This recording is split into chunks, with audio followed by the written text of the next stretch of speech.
नमस्कार, मैं हूं आपके साथ प्रदीप आजाद। और आज बात होगी एक उस मुद्दे की जो राजस्थान में पिछले काफी लंबे वक्त से गरमाया हुआ है। मुद्दा जुड़ा है सीधे तौर पर बेरोजगारों से। वो बेरोजगार जो अपनी मांगों को लेकर गहलोत सरकार से लंबे वक्त से लड़ाई लड़ रहे हैं।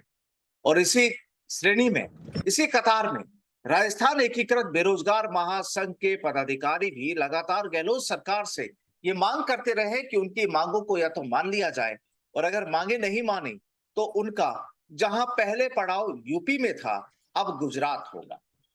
और यही लोग, यही पदाधिकारी, बेरोजगार महासंघ से जुड़े यही नेता अब गुजरात की ओर कूच कर रहे हैं।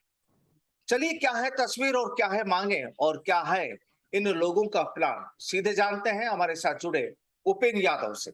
उपेन जी, क्या प्रोग्राम है और कहाँ जा रहे हैं आप? क्या है पूरा जो मसला है? करीब 1 डेढ़ महीने पहले हमने चेतावनी देते हुए सरकार को कहा था हमारी मांगे पूरी कर दो, जी। अन्यथा हम गुजरात चुनाव में कांग्रेस नेताओं का विरोध करेंगे, काले झंडे दिखाएंगे।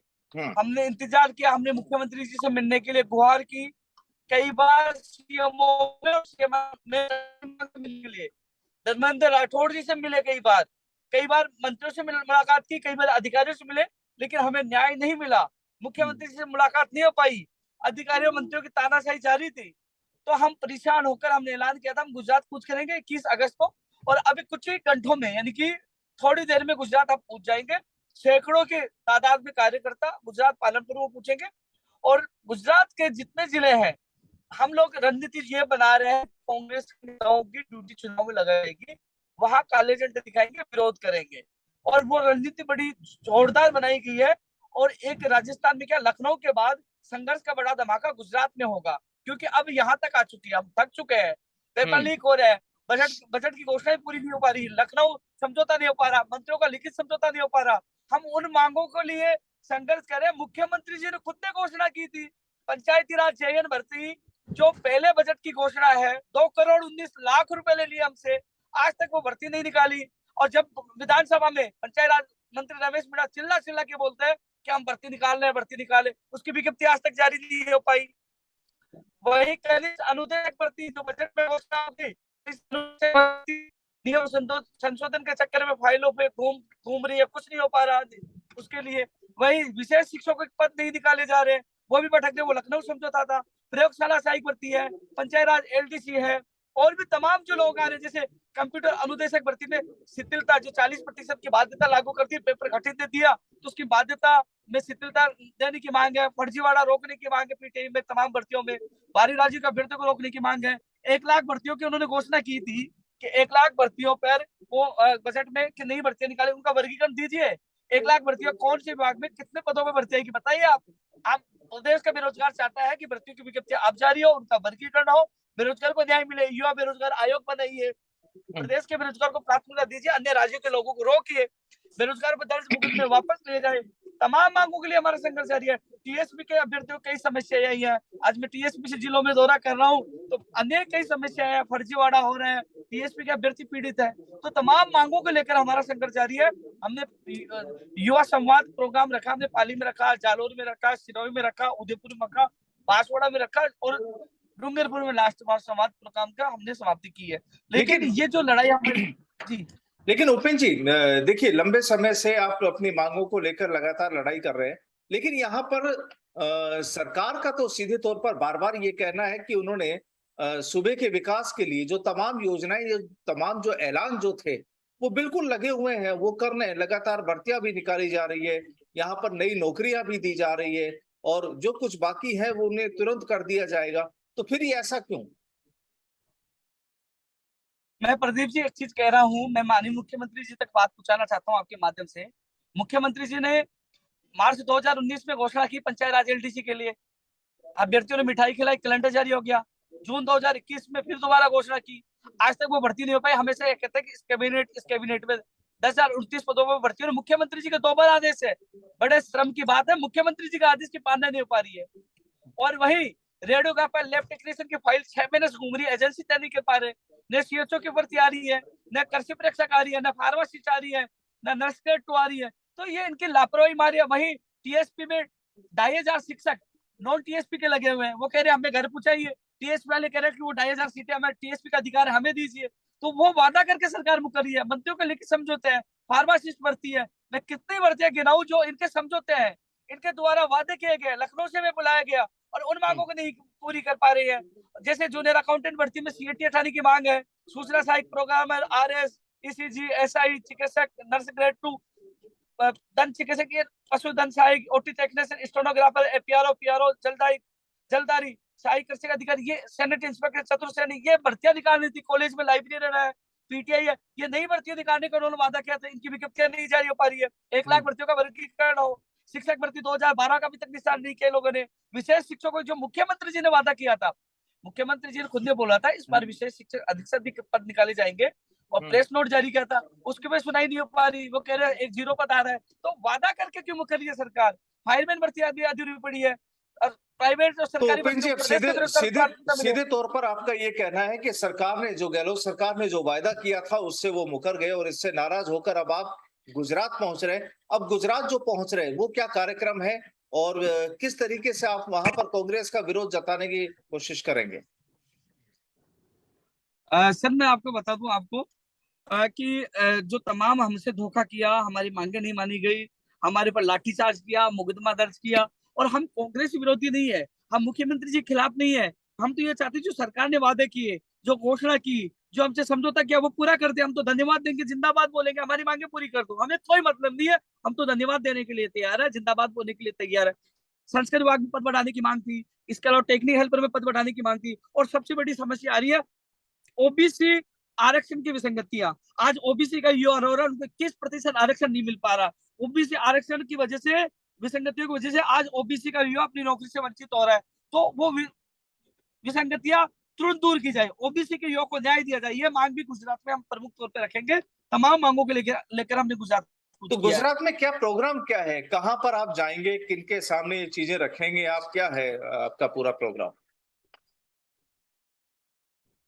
पूरा प्रोग्राम यह होगा, हम गुजरात में उन नेताओं का काले झंडे दिखाकर विरोध करेंगे। राजस्थान के नेता होंगे, 11 मंत्री है, मुख्यमंत्री जी भी वहां मौजूद रहेंगे, तमाम बोर्ड के अध्यक्ष भी हैं, यानी कि लगभग पूरी सरकार गुजरात में पड़ी हुई है। हम वहां बताएंगे कि राजस्थान में पेपर बेचे गए हैं, राजस्थान में मुकदमे दर्ज किए गए हैं, राजस्थान के क्या हालात हैं, सारी चीजें वहां रखेंगे। यदि हमारी मांगे नहीं मानी तो हमें भी दुख है, पर हमें भी शर्म आ रही है कि हमारी प्रदेश की छवि वहां खराब होगी हम जाएंगे तो। हम नहीं चाहते हमारे प्रदेश की छवि खराब हो, लेकिन यहाँ मुकदमे दर्ज कर रहे हैं, लाठी चार्ज कर रहे हैं, हमें जेल में डाल रहे हैं, धरना प्रदर्शन करने नहीं दे रहे, अपनी मांगे पूरी नहीं करे, मजबूरी में जा रहे हैं। मैं तो आपके चैनल से फिर हाथ जोड़ के अपील कर रहा हूँ मैं माननीय मुख्यमंत्री जी से, कि मुख्यमंत्री जी आप संवेदनशीलता दिखाइए, बुलाइए, वार्ता करिए और उन समस्याओं का हल करिए। मैं और मेरे साथी हजारों की संख्या में आपको धन्यवाद देने आएंगे। हम तो मजबूरी में जा रहे हैं, न तो आपसे मुलाकात हो पा रही। मैंने कई बार सीएमओ में सीएमआर में टाइम मांगा, धर्मेंद्र राठौड़ जी से मिला तो मुलाकात नहीं हो पाई, अधिकारियों मंत्रियों की तानाशाही थी। तो हम क्या करते हैं, मरता कुछ क्या नहीं करता, हम मजबूर आ रहे हैं, हमारी नहीं सुनी जाए, इसलिए हमने गुजरात कूच का ऐलान किया, और वो भी 1.5 महीने से रोक सकते थे, हमें रोकने की कोशिश नहीं की, न वार्ता करने की कोशिश की। और अब जन युवा संवाद कार्यक्रम के माध्यम से आपने हर जिलों की तस्वीरें देखी होंगी, युवाओं में कितना आक्रोश है। लेकिन गुजरात तो गुजरात चुनाव में में बहुत भारी इनके लिए पड़ने वाला है। गुजरात में उपेंद्र जी, गुजरात में आप अशोक गहलोत से भी मुलाकात करेंगे और दूसरे कांग्रेसी नेताओं से भी बात करेंगे? हम तमाम कांग्रेस के नेताओं का विरोध करेंगे गुजरात में, ठीक है। क्योंकि हमें न्याय चाहिए, हमें न्याय चाहिए, हम विरोध करेंगे। और एक चीज और आपको बता दूं, साफ शब्दों में कह रहा हूं, जब लखनऊ गए थे आपने वो तस्वीरें भी देखी थी कि हम हमारे साथ लाठीचार्ज हुआ, लेकिन हम भागे नहीं, संघर्ष किया, प्रियंका गांधी से मुलाकात की और फिर वापस आए जीत कर। इस बार गुजरात में लखनऊ से बड़ा हंगामा होगा, धमाका होगा। हम मरने मिटने के लिए तैयार है, हम न लाठी से डरेंगे न मुकदमों से डरेंगे, लेकिन इस बार होगा बड़ा धमाका, क्योंकि ये हमारी इस समय ये स्वाभिमान की, हमारे अधिकारों की लड़ाई है। अभी भी हाथ जोड़ के मैं निवेदन कर रहा हूँ सरकार से, मैंने ट्वीट करके भी निवेदन किया था कि एक दिन बचा है, हमारी मांगों को मान लो, हम वापस आ जाएंगे। उन्हें मैं निवेदन कर रहा हूँ कि इस बार गुजरात में बड़ा धमाका होगा, और कांग्रेस के जो प्रदेश बड़े बड़े नेता हो उनको बड़े विरोध का सामना करना पड़ेगा, तो क्योंकि हम इस उपेंद्र जी, बार एक आखिरी सवाल कि गुजरात आप जा रहे हैं, लेकिन ये तमाम जो चीजें हैं, आप कांग्रेस नेताओं का वहां विरोध करेंगे, तो इसकी जगह आपने दिल्ली क्यों नहीं चुना? क्योंकि नेताओं को वोट की चोट का बड़ा दर्द होता है। बात चुनाव है, पहला हमारा मिशन गुजरात होगा, फिर मिशन राजस्थान होगा। क्योंकि नेताओं को सबसे बड़ा डर लगता है वोट खोने का, सत्ता जाने का या सत्ता नहीं आने का।